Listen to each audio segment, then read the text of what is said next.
got one under those trees there. What I'm going to do in the evening before I go to bed, I'm going to move it out a little bit because I think it's too dangerous to leave it underneath there.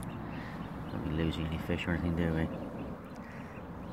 The other one I've got out in open water. Straight out in front of me, really. No, basically not quite aiming at the white car, but aiming at the white car. Look, there's another man setting up over the far side. In fact, I've got to aim at him actually. It's in that little U bit there, but it's sort of off the front of there and across a little bit. Out in the open water there. There's a bar, and it drops down to 10 foot. I've got it right on the edge in about 9 foot of water. So it goes from gravel to silt. Hopefully the fish will be running along that over the weekend. It's quite an interesting area really, because there's no swimmers on there facing into this area. So you can see the guy opposite, which is quite opposite. There's a point around the corner from me there, and they don't have the angle either. So basically that water out there in front of me is really no man's land, very hard to get to, apart from this swim. The only concerning thing is you never see anyone fishing this swim. I quite like that.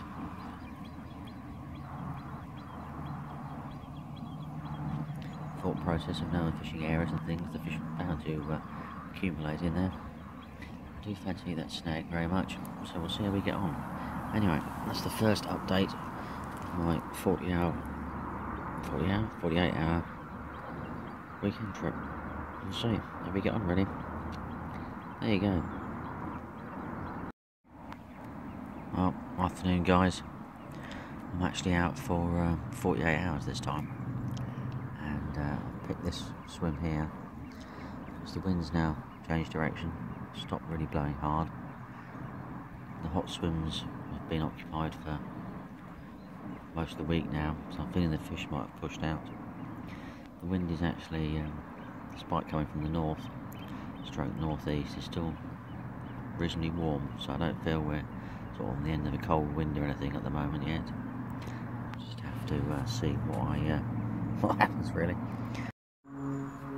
Well, morning guys. The first night was quite an eventful really. Well, unless you count Tench, which probably I don't. About it really. 2 or 3 tench I think from the margin rod, a few bleeps on the baited area.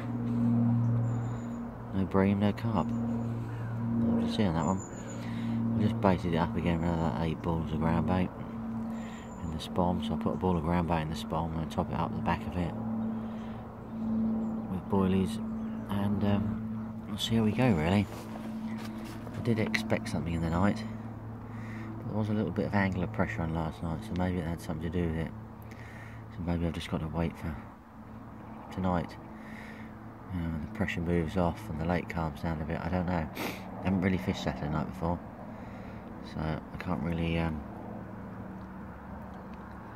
comment, I suppose.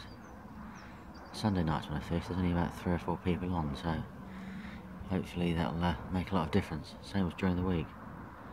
But there you go. Anyway, that's the today's update so far, and we'll see how we get on later on. Bye. Well, it's dawn on the last morning, and utter amazement, I've just had bream. In fact, the margin rod that produced on the tench last night has not produced anything.